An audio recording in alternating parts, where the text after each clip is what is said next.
नमस्कार दोस्तों, स्वागत है आपका आपके अपने YouTube channel the burning news में। दोस्तों, इन दिनों यूनिफॉर्म सिविल कोड की चारों तरफ चर्चा है और जब से उत्तराखंड में इसको लाने की तैयारी हो गई है तब से और ज़्यादा इस पर चर्चा हो रही है। तो इस वीडियो में हम आज आपको बताने जा रहे हैं यूनिफॉर्म सिविल कोड क्यों है, देश में अगर लागू होता है तो क्या होगा, अब तक इसको लागू क्यों नहीं किया गया और इसके लागू होने के बाद क्या क्या बदलाव होंगे। तो दोस्तों, यूनिफॉर्म सिविल कोड का मतलब है देश के सभी लोगों पर, चाहे वो किसी भी धर्म से हो, एक कानून का लागू होना। लेकिन अभी हमारे देश में ऐसा नहीं है। दोस्तों, पूरे देश में अपराध कानून तो एक है जिसके आधार पर सजा दी जाती है। तब ये नहीं देखा जाता कि वो किस धर्म से है। लेकिन जब समान नागरिक संहिता की बात आती है तो अलग अलग धर्म पर्सनल लॉ में यकीन करने लगते हैं। इस स्थिति को खत्म करने के लिए ही सरकार यूसीसी पूरे देश में लाने की कवायद कर रही है। क्या आप जानते हैं कि उत्तराखंड से पहले गोवा में यूसीसी लागू है, जहां सभी धर्म जाति के लोगों के लिए शादी, तलाक, उत्तराधिकार का कानून एक ही है। ना कोई ट्रिपल तलाक दे सकता है और ना ही कोई मुसलमान 4 शादियां कर सकता है। संपत्ति पर भी पति पत्नी का समान अधिकार है।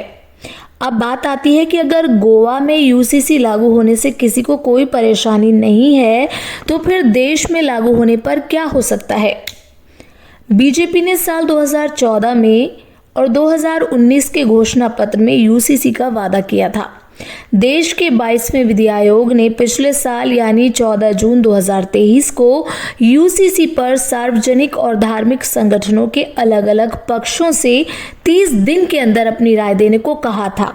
यानी साफ है कि उत्तराखंड के बाद अब देश में इसको लेकर चर्चा शुरू होने वाली है और दूसरे राज्य जहां बीजेपी शासित प्रदेश हैं वहां पर इसकी मांग और तेजी से उठेगी। तो बात करते हैं सबसे पहले क्यों जरूरी है यूसीसी। जानकारों का मानना है कि जब देश में आपराधिक कानून एक है जिसमें सजा धर्म या जाति देखकर नहीं दी जाती, तो फिर शादी, तलाक, मेंटेनेंस या उत्तराधिकार के मामले में ऐसा क्यों नहीं हो सकता। ऐसी स्थिति में हर धर्म में अलग अलग पर्सनल लॉ का पालन क्यों किया जाता है। अगर यूनिफॉर्म सिविल कोड लागू होता है तो पर्सनल लॉ खत्म हो जाएंगे। अब बात आती है कि अब तक इसको लागू क्यों नहीं किया गया। संविधान के अनुच्छेद 44 में सभी नागरिकों के लिए समान कानून लागू करने की बात कही गई है, लेकिन विविधता वाले देश में इसे लागू करना बेहद मुश्किल है। लेकिन ये भी समस्या है कि भारत में सभी नागरिकों के लिए एक समान आपराधिक संहिता है, लेकिन समान नागरिक कानून नहीं है। देश का संविधान सभी को अपने अपने धर्म के मुताबिक जीने की पूरी आज़ादी देता है। संविधान के अनुच्छेद 25 में कहा गया है कि कोई भी अपने हिसाब से धर्म मानने और उसके प्रचार की स्वतंत्रता रखता है। वैसे समान नागरिक कानून का जिक्र 1835 में ब्रिटिश सरकार की एक रिपोर्ट में भी किया गया था।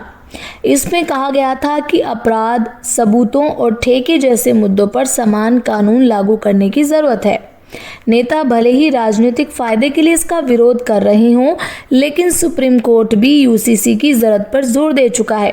ट्रिपल तलाक से जुड़े 1985 के चर्चित शाहबानो मामले में सुप्रीम कोर्ट ने कहा था कि अनुच्छेद 44 एक मृत पत्र जैसा हो गया है। अब बात आती है कि यूसीसी के बाद क्या बदलाव होंगे। अगर यूनिफॉर्म सिविल कोड लागू होता है तो लड़कियों की शादी की उम्र बढ़ा दी जाएगी। इससे वो कम से कम ग्रेजुएट तक की पढ़ाई पूरी कर सकेंगी। वहीं गांव स्तर पर शादी के पंजीकरण की सुविधा पहुंचाई जाएगी। शादी पंजीकृत नहीं होगी तो दंपत्ति को सरकारी सुविधाओं का लाभ नहीं मिलेगा। पति और पत्नी को तलाक के समान अधिकार मिलेंगे।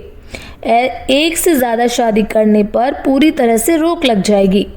नौकरी पेशा बेटे की मौत होने पर पत्नी को मिले मुआवजे में माता पिता के भरण पोषण की जिम्मेदारी भी शामिल होगी। उत्तराधिकार में बेटा और बेटी को बराबर का हक मिल सकेगा।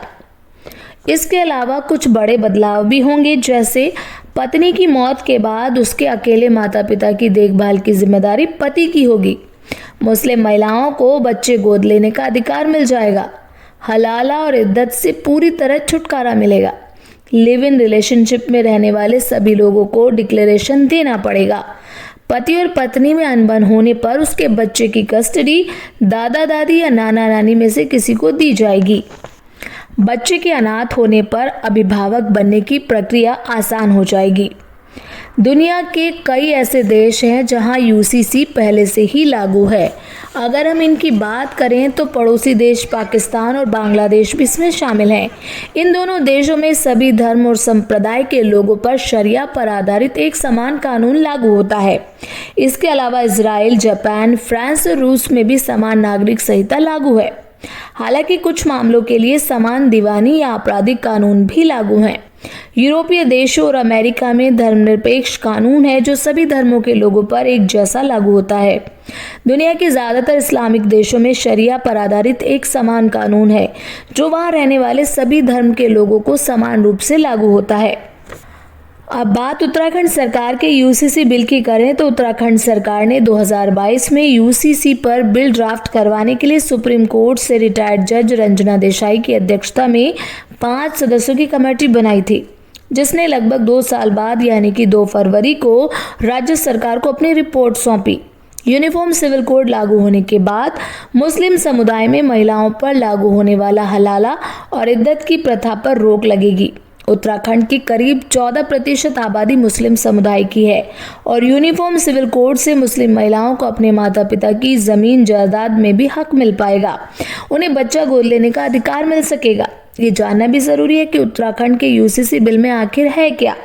इस बिल की सबसे अहम बात यह है कि इसमें पति या पत्नी के जिंदा रहते दूसरी शादी पर रोक लगाने का प्रावधान किया गया है, यानी एक समय में केवल एक ही शादी मान्य होगी।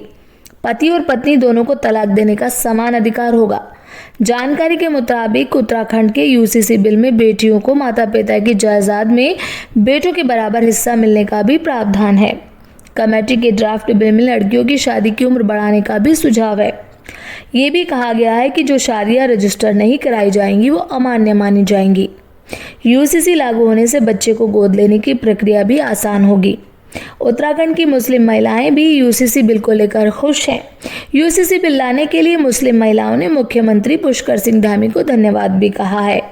इस बिल में अगर लिव इन रिलेशनशिप की बात करें तो इसमें आपको अपनी रिलेशनशिप को घोषित करना जरूरी होगा। लिव इन रजिस्ट्रेशन नहीं कराने पर आपको 6 महीने की सजा हो सकती है। लिव इन में पैदा बच्चे को संपत्ति में समान अधिकार भी मिलेगा। महिला के दोबारा विवाह में कोई शर्त नहीं रखी गई है।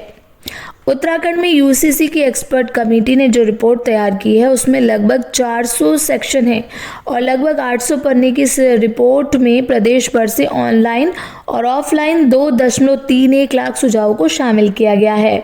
20,000 लोगों से कमेटी ने सीधे संपर्क किया है। इस दौरान सभी धर्मगुरुओं, संगठनों, राजनीतिक दलों, कानूनविदों से बातचीत की गई है, जिनके सुझाव को कमेटी ने यूसीसी ड्राफ्ट में शामिल किया है। तो दोस्तों, उम्मीद करते हैं यूसीसी से जुड़ी हुई तमाम जानकारी आपको हमारे इस वीडियो में मिल गई होगी। अगर वीडियो पसंद आए तो प्लीज़ इसे लाइक करें, शेयर करें, ताकि ज़्यादा से ज़्यादा लोग इस मामले को कंफर्म कर सकें और उनको पूरी इसके बारे में जानकारी हो सके। और अगर चैनल पे नए हैं तो प्लीज़ सब्सक्राइब भी करें। मिलते हैं नेक्स्ट वीडियो में, तब तक के लिए नमस्कार।